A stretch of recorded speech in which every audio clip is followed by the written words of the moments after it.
So, magandang araw po sa inyo, ma'am. Pwede ko bang tanungin kung ano ang iyong pangalan? Ang pangalan ko ay Katrina Bia Piñas. So, ilang taon na po kayo? 22. Saan po kayo nakatira? Cogon Cross, Danao City.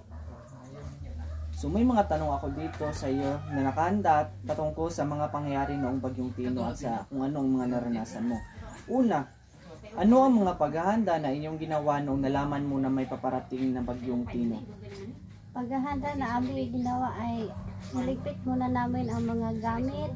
Pagkatapos, bumili kami ng mga pagkain para may makain kami sa kasagsagan ng bagyo. Mga first aid kit, flashlight at iba pang mga importanteng gamit.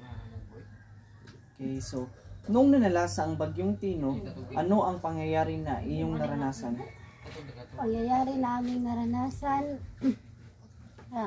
sobrang lakas ng ulan, malakas na hangin, mga nagsitumbahang mga punong kahoy, lumipad ang bubong ng aming mga kapitbahay, tsaka malakas na baha. So, pangatlo, pagkatapos ng Bagyong Tino, ano ang inyong ginawa upang makabangon sa trahedya? Nagtrabaho ulit kasi wala kaming pera. Mayroon bang tulong na naibigay sa inyo ang gobyerno para sa inyong pagsisimula? Wala. Wala. Ano ang mensahe ninyo sa mga taong nawalan ng mahal sa buhay at nawalan din ng kanilang bahay? Huwag po kayong mawala ng pag-asa. Masakit man po, ngunit patuloy pa rin po kayong manalig sa Diyos. Yan lang po yan ang aking masasabi. Salamat po, so. Panghuli, ano ang aral na inyong nakuha pagkatapos ng bagyo? Ang